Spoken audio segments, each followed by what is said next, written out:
Annie ഇതുവരെ നടന്ന കഥകളെല്ലാം അവരോട് പറഞ്ഞു കേൾപ്പിച്ചു.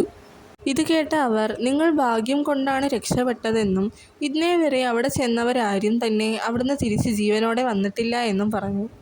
നിങ്ങൾ വഴിയിൽ വെച്ച് കണ്ട ആ ചോരയിൽ കുതിർന്ന യുവാവും പിന്നെ വീട്ടിൽ കിടന്ന ആ മരിച്ച സ്ത്രീയും എല്ലാം ആ അദൃശ്യ ശക്തികളുടെ മാന്ത്രിക ലീലകൾ മാത്രമാണെന്നും അവർ ഏത് രൂപത്തിലും ഭാവത്തിലും പ്രത്യക്ഷപ്പെടാമെന്നും പറഞ്ഞു. അവർ ഭൂമിയിൽ വെച്ച് നീതി കിട്ടാതെ മരിച്ചുപോയ ഒരമ്മയുടെയും മകൻ്റെയും ആത്മാക്കളാണെന്നും ആ രണ്ട് ദുരാത്മാക്കൾ ആ ചെകുത്താൻ ഭൂമിയിൽ കിടന്നലഞ്ഞു തിരിയുകയാണെന്നും അയാൾ പറഞ്ഞു. അപ്പോൾ ഇതേ സമയം ആനിയുടെ വീട്ടിലെത്തിയ വേദ ആനി തിരിച്ച് വീട്ടിലെത്തിയില്ല എന്നറിഞ്ഞ് ആകെ ടെൻഷനായി. ആനിയെ അന്വേഷിച്ച അവളുടെ അച്ഛനോടും അമ്മയോടും ഇതുവരെ നടന്ന കാര്യങ്ങളെല്ലാം അവൾ വിശദീകരിച്ചു.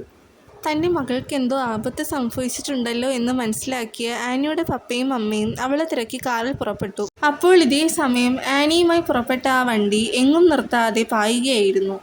നേരം സന്ധ്യയായത് കാരണം സ്ഥലങ്ങളൊന്നും തിരിച്ചറിയാൻ കഴിയാതെ ആനി ഇതുവരെ തൻ്റെ വീടെത്തിയില്ലേ എന്ന് ചോദിച്ചതും കാർ ഒരു സ്ഥലത്ത് നിന്നു.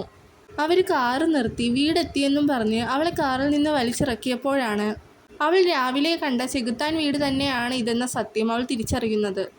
അപ്പോഴേക്കും അവരുടെ രൂപവും ഭാവവും ആകെ മാറിക്കഴിഞ്ഞിരുന്നു. വീഡിയോ ഇഷ്ടപ്പെട്ട ലൈക്ക് ചെയ്ത് സബ്സ്ക്രൈബ് ചെയ്ത് കമൻറ്റ് ചെയ്യണേ.